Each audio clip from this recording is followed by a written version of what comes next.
जय श्री राम। बहुत बहुत धन्यवाद, बहुत बहुत साधुवाद भाई साहब ने बहुत अच्छे वचन आपको सुनाए। जैसा कि भाई साहब कह रहे थे, अपने बच्चों को मंदिर ले जाया करो, ये हकीकत बात है। क्योंकि बच्चा जो होता है ना, वो एक गिलास बना सकते हैं, लोटा बना सकते हैं, वो एक कच्चा कड़ा है क्योंकि वो पका नहीं है।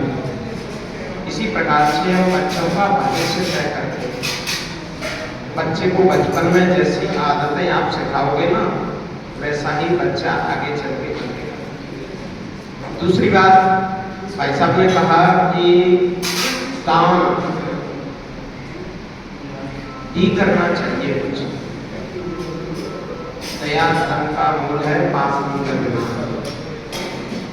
दान, एक छोटी सी कथा याद आई, मैं आपको बताऊं कि हम दान करें तो क्या पुण्य मिलेगा और दान न करें तो क्या पाप लगेगा।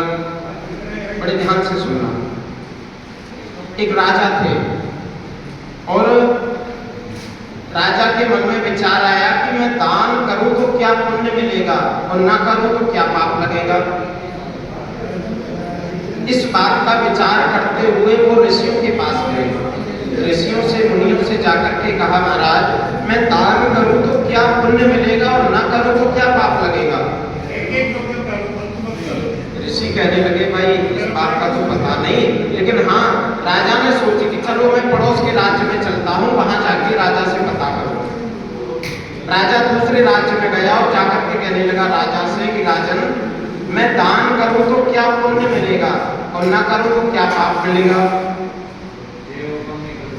राजा कहने लगा, भाई इसका उत्तर मेरे पास नहीं है, लेकिन हाँ, यदि आप अपना प्रश्न कहीं पूछें तो एक मेरा भी प्रश्न है कि मेरी शादी को 18 साल हो गए, मेरी कोई संतान नहीं हुई, किस पाप के कारण नहीं हुई, ये भी पूछे। राजा और दूसरे राज्य में गया, कहने लगा महाराज मैं यदि पुण्य करूं, मैं यदि दान करूं तो क्या पुण्य लगेगा और ना करूं तो क्या पाप लगेगा। दूसरा राजा कहने लगा, महाराज इसका जवाब भी मेरे पास नहीं हो रही है, क्या कारण हो सके। बोले ठीक है, कोई बात नहीं, और आगे चले। दूसरे राज्य में वाला बहेलिया था, बहेलिए